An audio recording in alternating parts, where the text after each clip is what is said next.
saw how God can transform our lives from being a forgotten nobody to someone significant. We saw that in how God sought out David and made him king, even though he would have no claim to it or ability to rise to that position on his own. Often we all can feel forgotten by the world or even by God. But the fact of the matter is that God does not forget his children, even if sometimes our fellow man may forget us. God does not destine any of us for obscurity. We are all significant in the eyes of our Father. When his Spirit comes upon us, as it did for David, we will be able to accomplish far more than we could ever have imagined. This means that when we receive the Spirit of God, we can no longer live in the mentality of being forgotten. If we do so, we close ourselves off to a lot of what God has for us. If we view ourselves as nothing, it is easy to think that we are nothing. Then nothing can be expected of us. This is not the truth. We may not be remarkable in the eyes of the world, but the Spirit of God that we carry is. We may be but humble jars of clay, but in us is the light of the world. That light does not come from us. It comes from God. Humility is fine. It is okay to look upon yourself with humility. In fact, it's commendable. But do not ever minimize the work of God in your life or think that God is not capable of doing something in you and through you. I hope that is the one thing that you will all get from the lessons about how God can transform us. That God has something for each one of us. God calls us to be different than the way that he found us. You cannot come into contact with God and leave the same way that you went in. That is the central focus of this entire series that we have been going through. David on his own was not remarkable, but God used him for a remarkable purpose. What makes you think that any of you are any different? If you think that you are so insignificant or so forgotten that God cannot use you, either your view of your own shortcomings is too big or your view of God is too small. If you truly think that God cannot use you, you don't realize just how big and great God is. God can and does use all kinds of people from all kinds of backgrounds to do all kinds of things, because when he does so, it is not to their glory, it is to his. The fact that God can take a forgotten son from a nowhere town and raise him up to not just be king of Israel, but to be the greatest king that Israel has ever seen is a testament to the greatness of God, not the greatness of David. So today, we are going to be looking at another transformation, but this one is going to be a little bit different. The transformations that we have looked at up until now have been transformations that took place over a relatively short period of time. With Paul, God meets him on the road to Damascus and transforms him from an enemy to a friend rather quickly. With Zacchaeus, he meets with him, has a meal with him, and he goes from being a sinner to a repentant man. With David, Samuel comes to him, and the Spirit of God comes upon him, and he is anointed to be king. He is taken from obscurity and brought into relevance immediately. Yes, the ultimate culmination of him becoming king wouldn't happen for many more years, but God had already destined him and anointed him as king. But today we are going to be looking at a transformation that took place over a very long period of time. Sometimes God is going to change us, and it's going to take many years to do so. This transformation not just involves time, but it involves pain, torment, mistreatment, betrayal, false imprisonment. Today we are going to look at how and why God transformed the life of Joseph, the son of Jacob. Jacob was the third of what is known as the patriarchs of the nation of Israel. In fact, the name Israel comes from the name that God gave to Jacob. Jacob had 2 wives and 2 concubines, and between them he had 12 sons. In order of their birth, they were Reuben, Simeon, Levi, Judah, Dan, Naphtali, Gad, Asher, Issachar, Zebulun, Joseph, and Benjamin.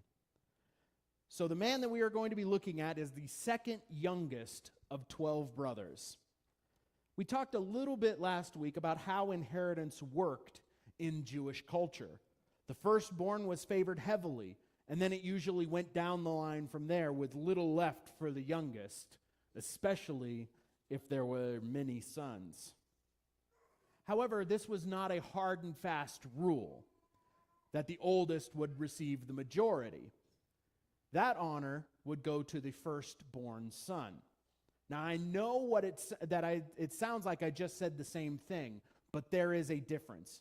In Jewish culture, being the oldest and being the firstborn are not necessarily the same thing.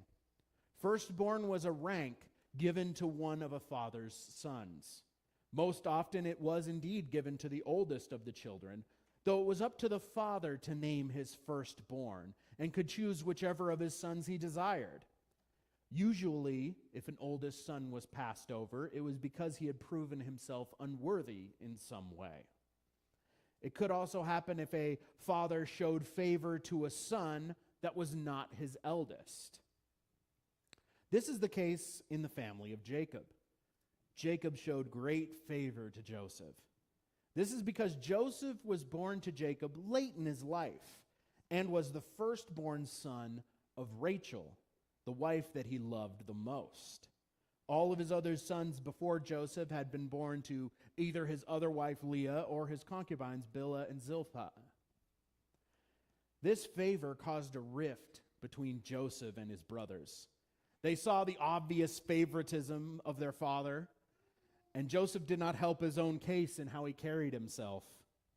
In Genesis 37, verses 5 through 8, Joseph tells his brothers about a dream that he has. Now God speaks to Joseph throughout his life in the form of dreams and also gives him the ability to interpret the dreams of others, which will come into play later. Joseph shares this dream with his brothers and the interpretation of the dream, and the interpretation of this dream is immediately apparent, but it doesn't exactly help his relationship with his brothers. In Genesis 37, beginning in verse 5, it says, "Now Joseph had a dream, and he told it to his brothers, and they hated him even more. So he said to them, 'Please hear this dream which I have dreamed. There we were, binding sheaves in the field. Then behold, my sheaf arose and also stood upright. And indeed your sheaves stood all around and bowed down to my sheaf.' And his brothers said to him, 'Shall you indeed reign over us? Or shall you indeed have dominion over us?'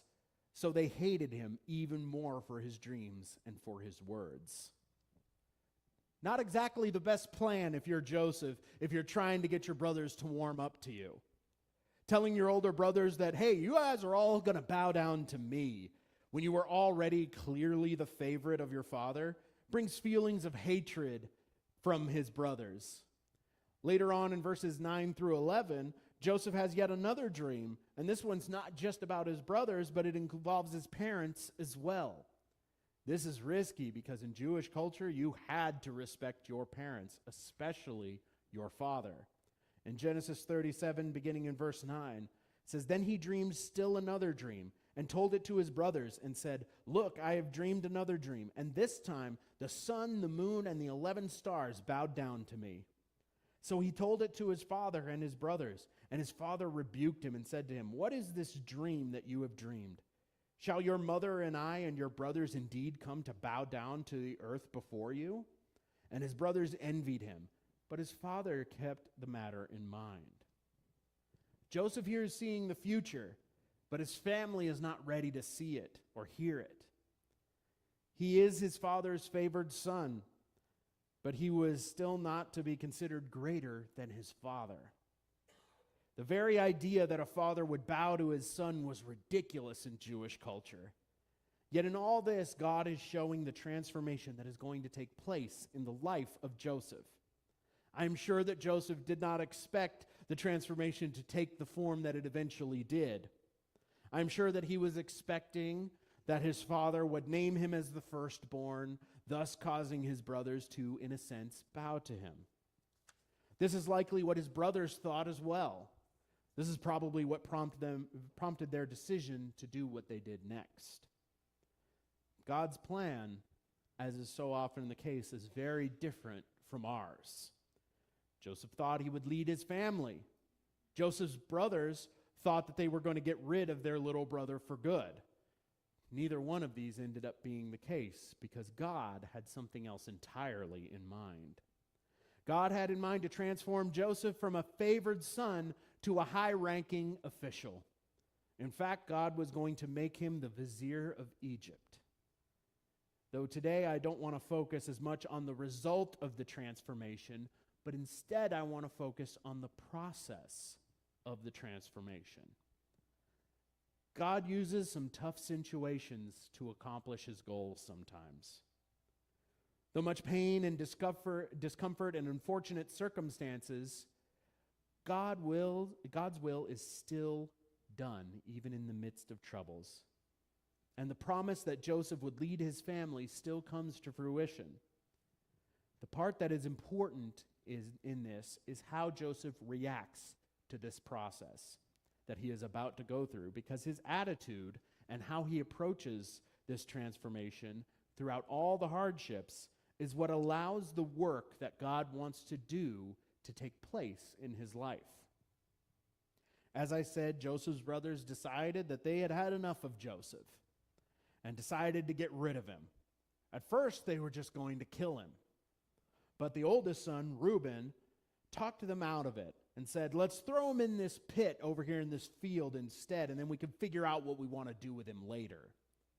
Reuben was actually planning to himself to release his brother later once he had the chance. Once his brothers weren't around, he was going to go and pull his brother out of the pit and return him to his father. But while Reuben was away, the other brothers saw a caravan of Ishmaelites, and Judah, one of their brothers, spoke up and said, hey, I got an idea. Let's just sell him into slavery. That way, his blood's not on our hands, and we still get to be rid of him. Then they would just lie to their father and tell him that a wild animal killed Joseph. The traders who had bought Joseph then sold him to Potiphar, the captain of Pharaoh's guard. Joseph did not know this, but this was the beginning of the transformation into who God had made him to be. This does not mean that God caused this to happen. Instead, God used the wrongdoing of Joseph's brothers to further his own purposes. That is the first thing that I want you to understand. That God can and will use circumstances in your life, even the mistreatment of others, for our benefit.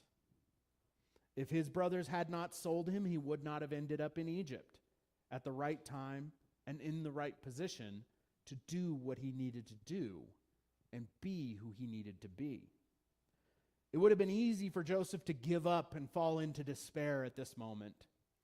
I'm sure that he was quite distraught that his brothers hated him so much that they were willing to either kill him or sell him into slavery just so that they could be rid of him. He could have been angry with God. He could have easily thought that God had lied to him, that there was no way now that he was ever going to lead his family the way that he saw. He could have even felt that his future may have been stolen away from him. All of these thoughts, while understandable, would only have served to close him off to what God still wanted to do in him. Sometimes the process of transformation into who God has called you to be is going to be a long and painful one. And if you give up partway through, you will never actually become who you were called to be. And you will never actually see the fruition, the total transformation that God has called you to. rather than becoming bitter or defeated. Joseph decides to serve God the best way he knows how and honor the authorities placed over him as well as he could. In a manner of speaking, he sought to honor God as much as he possibly could in a less than ideal circumstance. This hardworking nature, plus the favor of God being with him, as we see in Genesis 39, verses 1 through 6, led Potiphar to give great favor to Joseph. In fact, Potiphar puts Joseph in charge of everything. This is not the result of Joseph being lazy or giving up on the life that God has given him. This is the result of him doing what he is called to do, regardless of the circumstances that he finds himself in. So in Genesis 39, beginning in verse 1, it said, "Now Joseph had been taken down to Egypt, and Potiphar, an officer of Pharaoh, captain of the guard, an Egyptian, bought him from the Ishmaelites who had taken him down there. The Lord was with Joseph, and he was a successful man, and he was in the house of his master, the Egyptian. And his master saw that the Lord was with him, and that the Lord made all he did to prosper in his hand. So Joseph found favor in his sight and served him. Then he made him overseer of his house, and all that he had he put under his authority. So it was from the time that he had made him overseer of his house and all that he had, that the Lord blessed the Egyptian's house for Joseph's sake. And the blessing of the Lord was on all that he had in the house and in the field. Thus he left all he had in Joseph's hand, and he did not know what he had except for the bread which he ate." He trusted Joseph so completely that he didn't even know what was going on in his own house. He needed only concern himself with the food that was right in front of him. This teaches us a very important lesson. When we are in bad circumstances, we must continue to do the right thing and live as God has called us to live, because in doing so, you can actually make bad situations just a little bit better. Joseph was in charge of everything in the house, and he had a lot of privilege. Now, of course, it does not mean that he was in a good spot. He was still a slave, and he was still not in his father's house. He was in a land far away. But his life was better than it would have been if he had gave up and just did the bare minimum. So when you are walking through difficult times, know that God can use them to form you into something different and eventually better in order to fulfill his purposes. And that you can make things easier on yourself in that process by not giving up and continuing to live as God has called you to live in the midst of those hardships. Unfortunately, it was not the last of the hardships for Joseph. The fact that Joseph is described as a handsome man, and no doubt added to him by his success, draws the attention of Potiphar's wife. She attempts several times to seduce Joseph, but he refuses her each time, again showing his character. He knew that it would be dishonoring to his master, who had given him charge over all of his affairs, and more importantly, it would dishonor God, who considered such acts to be evil. Now, a bitter man who had given up because of his circumstances may very well have fallen into temptation because of anger or complacency, but not Joseph. He does the right thing. But how is he rewarded for doing the right thing? After yet another refusal of Potiphar's wife, she then lies to her husband and tells him that Joseph tried to rape her, using a garment that she had pulled off of him in her latest attempt to seduce him as proof. Potiphar is enraged and throws Joseph in prison. He doesn't kill him, though. This could have been simply the favor of God that kept him from being executed. It might have been the law that would not have allowed for the death penalty in this case. Or it could have even been that Potiphar wanted Joseph to run the prison for him, since it says that he was put in charge of all the inmates in the prison. Whether it be selfishness or other reasons, the Lord still keeps Joseph alive and protected. Though once again, he finds himself imprisoned by the people that he lived with. And in this case, he was imprisoned because he did the right thing. This is another important lesson that we can each learn. Even if you do everything that you are supposed to do, bad things can still happen to you. Doing the right thing can make things better, but they are not a guarantee that bad things will not come upon you. We like to think that that's the way of things, don't we? This is why the idea of karma is so popular. We like to think that if we do good, that good's going to come to us. And that if we do evil, then evil is going to come to us. But we all know that this isn't always the case. Even here, the good man, Joseph, who not only did nothing wrong, but actively fled from evil and from temptation, was now in jail, while the woman who attempted to seduce him and then falsely accused him of a crime received no punishment whatsoever. Life is not always fair, but we cannot allow the unfairness of life to deter us from serving God and from doing what we have been called to do. This is the lesson we once again see from Joseph. He serves faithfully in the prison. At some point during his time there, Pharaoh's cupbearer and baker come to be imprisoned as well. They both have dreams and are troubled by them. Joseph noticed this and asked them what's wrong. They tell him that they've had dreams and they don't know the meaning of these dreams. Now, considering that Joseph got into this whole mess in the beginning, partly because of sharing his own dreams with his family, it would have been easy to think that he would want nothing to do with interpreting dreams, even though he knows that God has gifted him in this area. This is another lesson that we learn from this life. Not only should we behave like followers of Christ when faced with difficulties, but we should also continue to act in the giftings that God has given us, even in the midst of trials. It is easy for people to say, and I've seen it many times, where people say, I know God has really gifted me to teach, but you have no idea what I'm going through right now. I just can't. I'm not in a place where I can.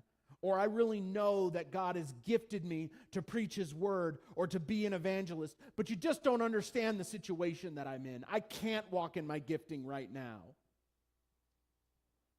I find it hard to believe that your situation would be worse than Joseph's, being imprisoned for a crime he didn't commit. But then the opportunity comes for him to walk in the gifting that God has given him. And does he hesitate? Does he make excuses? Does he say, you know what? Interpreting dreams is what got me into this mess. There's no way I'm touching this again. That's not what he says. Joseph continues to honor God, even in the lowest point yet in his life, and decides to interpret the dreams of these men. The cupbearer was to be restored to his position, and the baker was to be executed. He asked of the cupbearer only that he would remember him and tell Pharaoh about him so that he may hopefully be set free. Unfortunately, when the cupbearer is returned to Pharaoh's service, he does not remember Joseph and instead leaves him there in prison for another 2 years. But the cupbearer finally remembers the man that interpreted his dream, when Pharaoh himself has dreams that no one can interpret. He tells Pharaoh of this man that he met in prison who could reveal to him what the dream meant. So Pharaoh sends for Joseph, and Joseph tells him the meaning of his dreams. He tells him that 7 years of plenty are coming for the nation of Egypt and for the world, followed by 7 years of great famine. And if they do not store up food during these first 7 years, they would suffer greatly and many would starve. Pharaoh was so impressed with the interpretation and his plan and the fact that God was clearly with him that he named Joseph vizier of Egypt so that he may see the task done. Joseph had been raised so high that his authority was completely unchecked by anyone except Pharaoh himself. Then Joseph goes to his task, and he succeeds. He stores up a great amount of food so that when the famine comes, not only did Egypt have enough food, but they had enough left over to sell to the other peoples of the world, and thus greatly increase their wealth and standing to even greater heights than it would have been otherwise. Joseph had been blessed greatly through his hardships and mistreatment, yet his dream still had not come to fruition. But that was about to change. Joseph's family was also hit by the famine, but they heard that there was food in Egypt. So his brothers, all except Benjamin, came to Egypt to buy food. Joseph sees his brothers and recognizes them, yet they don't recognize him. But they bow to him, showing respect to his position. Joseph then accuses them of being spies and imprisons Simeon, his brother, and says that he will not release him until they bring Benjamin to prove that they are being truthful about who they are. This could have been Joseph getting back at his brothers for the evil that they committed against him, or it could have been a test to see if his brothers had really changed over the years, to see if they were still willing to sacrifice one of their brothers if it was convenient for them. It is interesting, though, that he chooses Simeon to imprison. If he really wanted to send a message, you would think that he would take Reuben, the oldest. Yet he takes the second oldest, Simeon. This is because when he was sold into slavery, 2 of his brothers were not present for that to happen, Benjamin and Reuben. So Joseph was holding the oldest of his brothers who took part in his being sold into slavery. Even though it was Judah's idea to sell Joseph, Simeon, being the oldest present at the time, could have put a stop to it, and yet he did not. The brothers among themselves express remorse over what they did to Joseph all those years ago and think that this is God punishing them for what they did. Yet Joseph still sells them their food and sends the remaining 9 brothers on their way back to their father. Without them knowing, he put the money back in their sacks with the food because he still wanted to make sure that his family was well cared for. When they arrived home and realized they still had their money and relayed the vizier's demands to their father that Simeon would only be released when Benjamin came to them, he was distraught. He refused, saying, "You know what? I've already lost Joseph, and now I've lost Simeon. You want me to risk Benjamin as well? There's no way." And this held out until they ran out of food again, and they had to go back to buy more. The brothers, now led by Judah, reminded their father that the only way that they could go back to Egypt is if Benjamin went with them. Finally, Jacob relents and allows it. When they arrived, Joseph plants some of his belongings on Benjamin and imprisons him as a thief.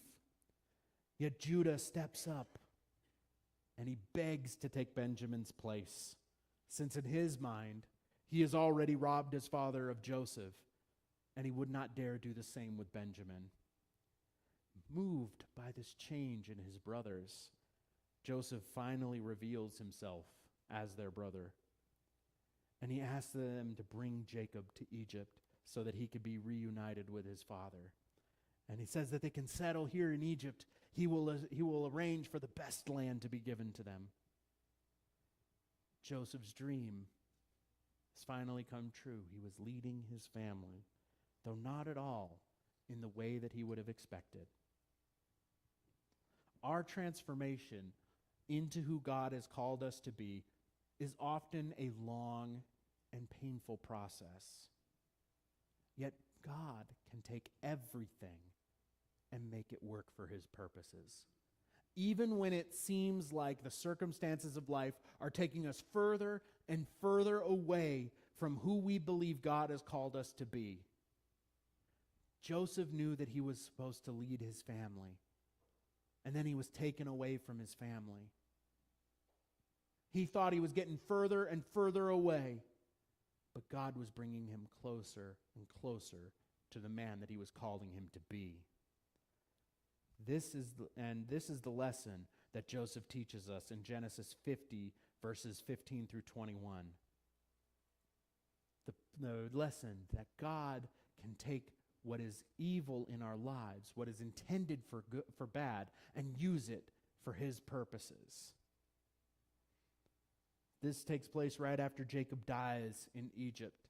And Joseph's brothers fear that without their father there, that Joseph will retaliate against them for the evil that they committed against him. Yet Joseph tells us that God can use evil and hardships in our life to accomplish his ends and can use them to forge us into the people that he has made us to be. In Genesis 50, beginning in verse 15, when Joseph's brothers saw that their father was dead, they said, "Perhaps Joseph will hate us and may actually repay us for all the evil which we did to him." So they sent messengers to Joseph, saying, "Before your father died, he commanded, saying, 'Thus you shall say to Joseph, I beg you, please forgive the trespass of your brothers and their sin, for they did evil to you. Now please forgive the trespass of the servants of the God of your father.' And Joseph wept as they spoke to him.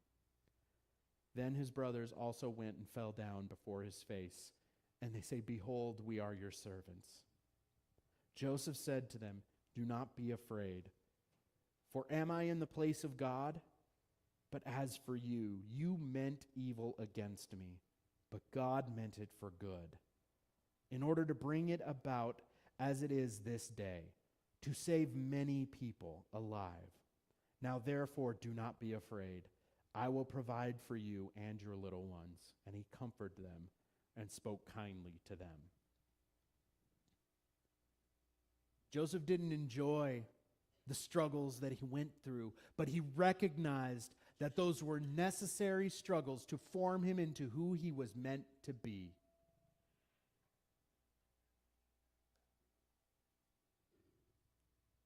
God can and will use the struggles of your life to put you where he wants to put you, to make you into who he wants you to be.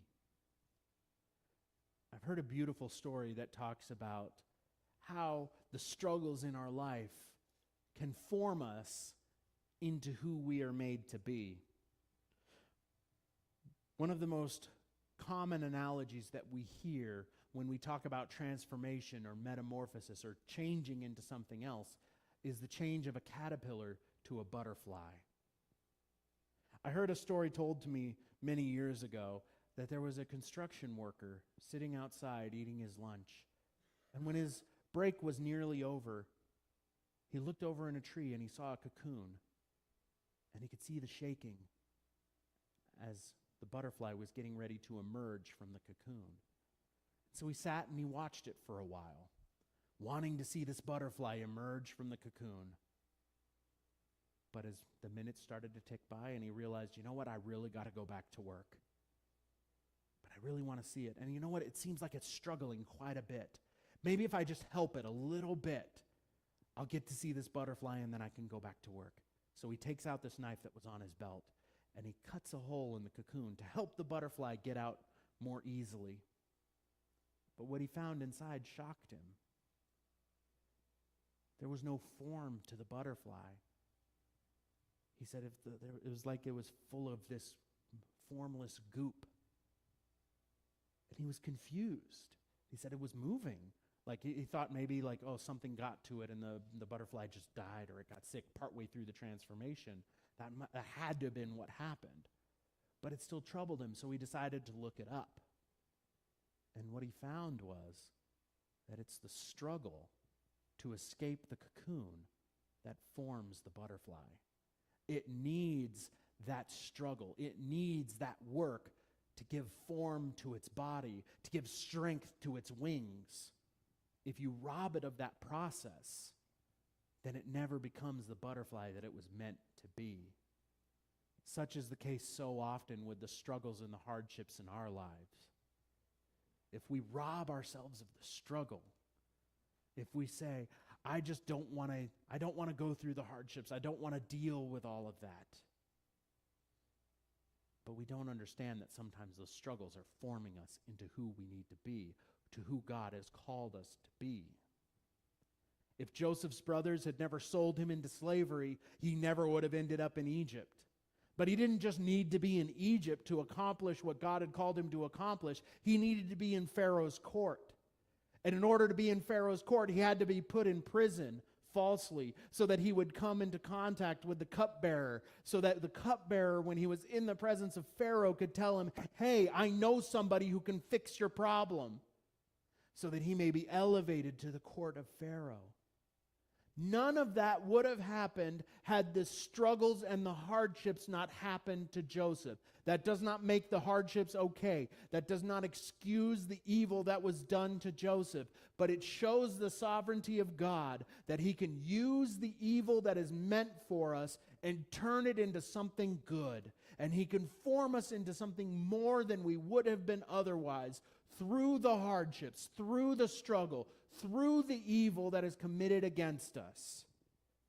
So don't despair in the struggles and the hardships of life. When you feel like things are being taken away from you that are precious to you, you lose your job and you feel like your future has been taken away from you, continue to serve and trust God in the midst of everything, in the midst of all your hardships, because you never know how God is going to take that hardship, is going to take that struggle, going to take that evil that was committed against you and use it to form you into something new and beautiful. Again, going back to that butterfly analogy, gorgeous butterflies emerge from those cocoons, greater than the caterpillar that went in. But they need the struggle to be formed. The struggles, the hardships, everything that we go through in our lives, don't look at them as obstacles to the transformation in the life that God has called you to live.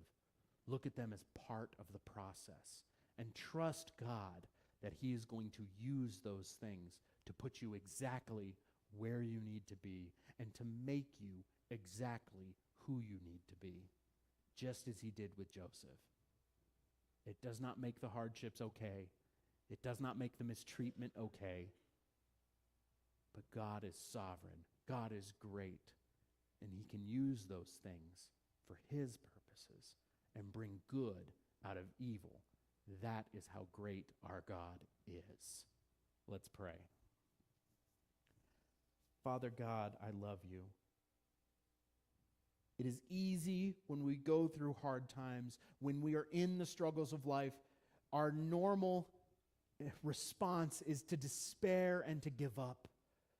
But Lord, that is not who you have called us to be. You have not called us to give up in the face of trials. You have not called us to despair in the face of hardships. You have called us to be who you have called us to be. You have called us to live as followers of you. You have called us to be sons and daughters of the Most High.